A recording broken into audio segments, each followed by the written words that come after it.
Hey everyone, welcome back to my Conversations with God book series. So today we are on chapters 26 to 27.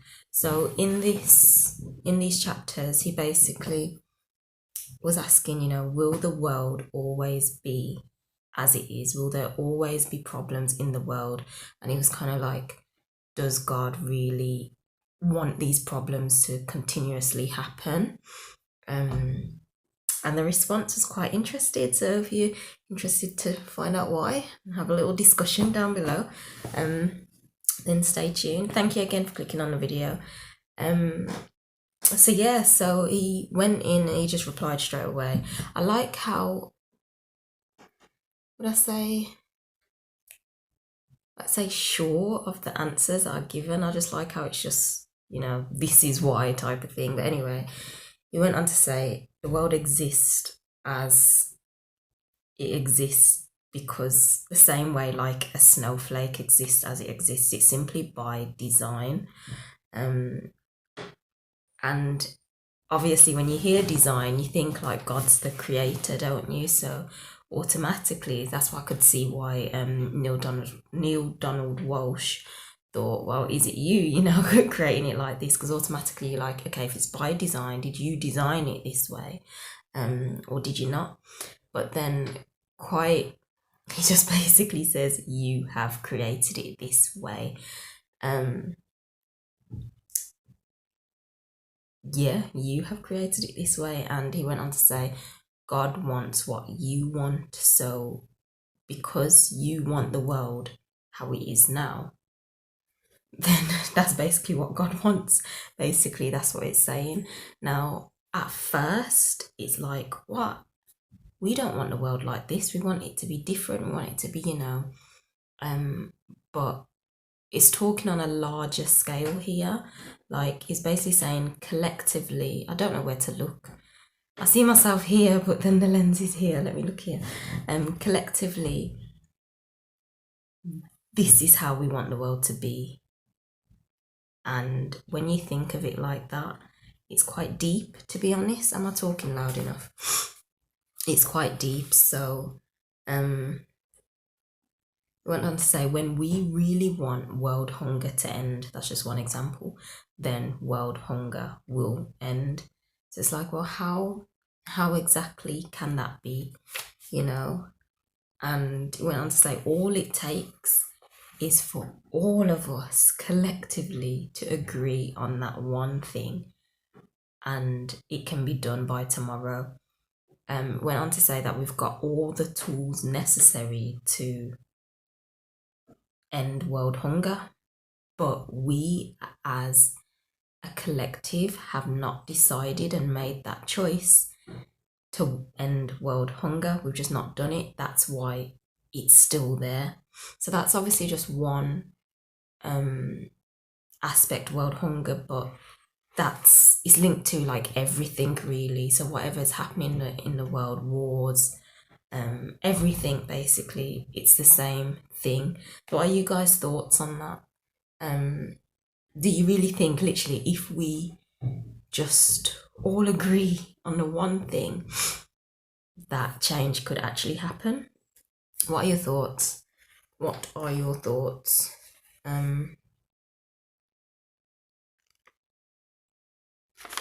Yeah, we went on to say, we just all need to agree, but rather than just all agreeing on it, which I know is making it sound so easy, like, yeah, we all need to agree. But obviously it's not that easy. It's that simple, but it's not that easy to get everyone to agree. But then I found it funny when I'd say, but instead of just all agreeing, we end up like shaking our fists at the heavens, asking God to do something about it. And he went on to say, I will do nothing that you can do for yourself, basically. So I found that interesting. Yeah, and it kind of didn't summarize, but kind of summarizes the earth is how it is simply because of our choices. Now this is as a collective, of course, individually as well. Well, yeah, individually we're all doing little tiny things, and then collectively it's creating this mess in the whole world, basically. That's what I'm getting from what was said anyway. So it's literally from our choices that we did or didn't make.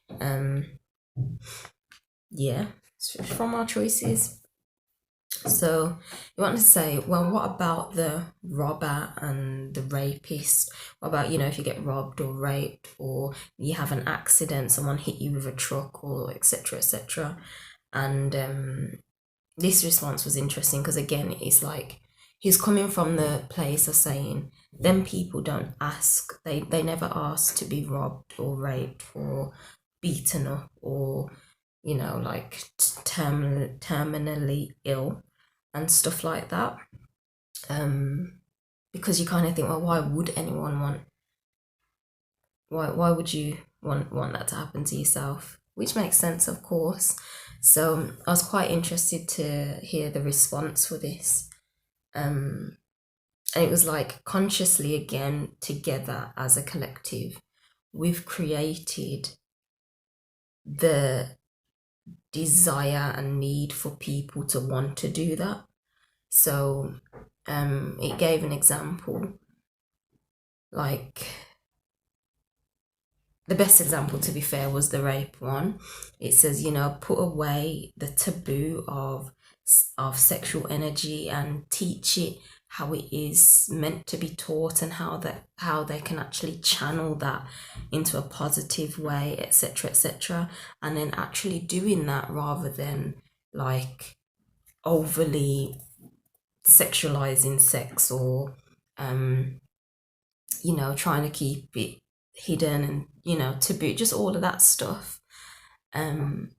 Teach people about it, like the proper meaning and all of that type of stuff, and then people are more knowledgeable on it, and then that desire and that urge to kind of should slowly go down. So I get it from that perspective. That makes sense. Because that's one thing that is taboo. And in terms of robbing and stuff, it's like, well, feed people, put an end to poverty and that type of stuff, to put an end to just unfair treatment, people just unfair with whatever the government are doing, etc., etc. And then that need for robbing should also go down. So to be fair, I get that. It's about working together, and because we're not working together and the people, say, above us are just like in control of stuff, these problems are there. It's like, I seen a picture, obviously I'm not editing this video, so I can't put it up or anything, but I seen a picture and they had like all of the top people. They were just like cartoon images, so it weren't anyone important, but it was just like, proper high class people sat around a table, and underneath were people kind of like bent down holding a table, and the writing said, if only we would just stand up, then we'd put an end to their game. And I found that interesting. That's kind of how I'm relating this. Like, if we were to literally come together and do that, because the truth is we are the majority, aren't we? Just like in slavery, there were a majority in a household. But yeah, they're just kind of controlling. They're controlling, and the world is just how it is. And then he went on to say, what about accidents then? Because of course, accident, that's not like the whole world's doing this, so it's causing youth to act out like this. So accidents just happen. You could be in a car crash, or you fall off a ladder. It could be anything. It's like, well, what about them? Then people don't ask to break their leg after falling off a ladder. And it went on to say, think of them type of accidents as smaller pieces in the bigger picture, basically. And then it went on to say, ultimately, we are here individually to work out our own salvation. And then straight away it says this is not like the salvation from the devil's snares. And then it briefly said, which I'll go into another video, I'm sure it mentions it a bit later. It says the devil and hell do not exist, but it didn't go into it, so I won't here. I'm more than sure it does later, so we'll have a big one about that. But it says you're saving yourself from oblivion of non-realization. Now, what I get from this, linking it into what they've been talking about for the whole time, is we're kind of here to experience self. And for us, the worst thing is not having that experience. So it's not having that realization, like, of what it's actually like. And that's what we're saving ourselves from by going through these experiences. That's what I got from it. It went on to say you can't fail. This part here I found quite inspirational. It went on to say you can't fail in what we're doing on earth right now. We can't fail. But it's like it's just the process. And we can't fail at it, but if we don't see that we can't fail, then we'll constantly create struggle in our life. And it went on to say some people even, there's so much struggle that they make a religion around it and try and say that struggle is the point of living, you know. In Christianity, that's said, you know, you kind of meant to struggle because blah blah blah blah blah. But that's not the case. It's basically surrendering, and it's just not struggling. It's trusting, accepting the process of life. It's knowing that I'm not gonna fail anyway, so whatever is type of thing, and allowing. For me, what do you guys think of that? For me, I found that quite comforting, because sometimes you go through stages in life and it's just like, oh my life. It's just like, come on, type of thing, come on. But I guess when you look at it in a way like, well, regardless, I'm not going to fail anyway. It's like they say many times, you know, if you could do anything and you know full well you're not going to fail, what would you do? Whether that's starting a business or starting another hobby or whatever. But that is basically life. That's basically life. And it's hard to see that, because you're not taught that. You're not shown that. You're shown a lot of the struggle, whether that's through programming of loads of different things, through school, through TV, through religion, through walking down the street. It's everywhere. And yeah, so it's basically just surrendering and trusting the process. We've heard it all the time, that phrase, trust the process, trust the process. That you're victorious then, aren't you? And you just trust and just go with it. And he just went on to say accidents happen simply because they do. It's just life, basically, for the accident. But then some people, you might think, oh, that's unfortunate that happened, that accident happened. But going back to what we spoke about on Monday, in the last in chapter, was it 24 to 25, we don't understand the soul's intention and what their desire is and their purpose, what they want to do and what they want to experience on this earth. So other people looking out might think, oh, that accident was very unfortunate, but that particular soul's intention is probably part of their process, because they want to experience something which will, I don't know, bring them to like a greater experience in something else. So if that accident leads to that greater experience, was it really unfortunate? Was it really bad, you know, or was it good? So yes, found that interesting. And then yeah, the last part is just like went on saying nothing is a coincidence at all.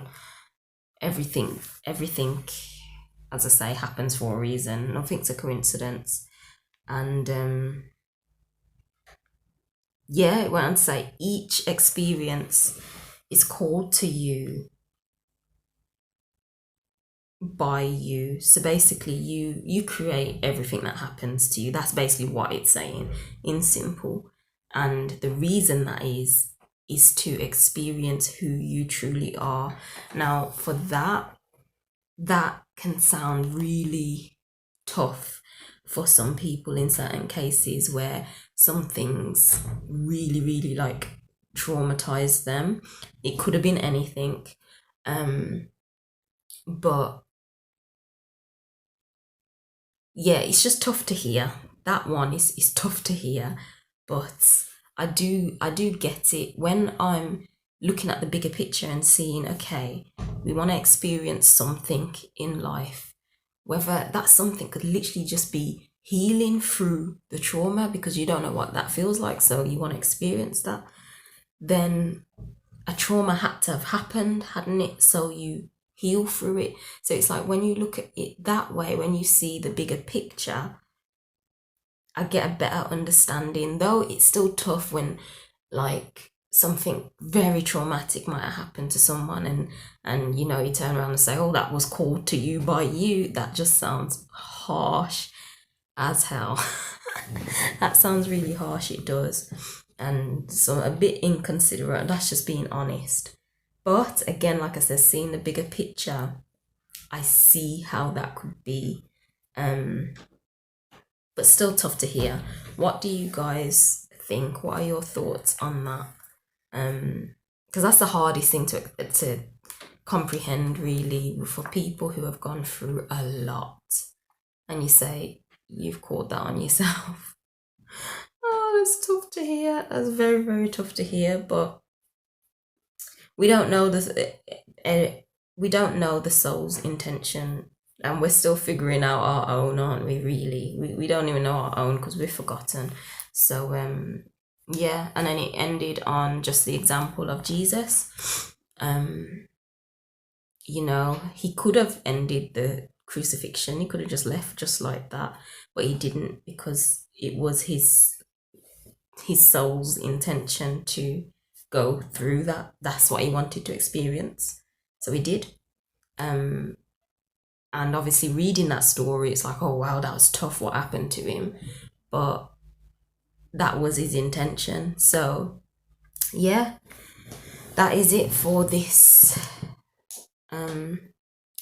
this video. What do you guys think? Comment below. I know this was meant to be up yesterday, but I totally forgot, so I'm doing it now. And yeah, I will see you next Thursday. Bye. Oh.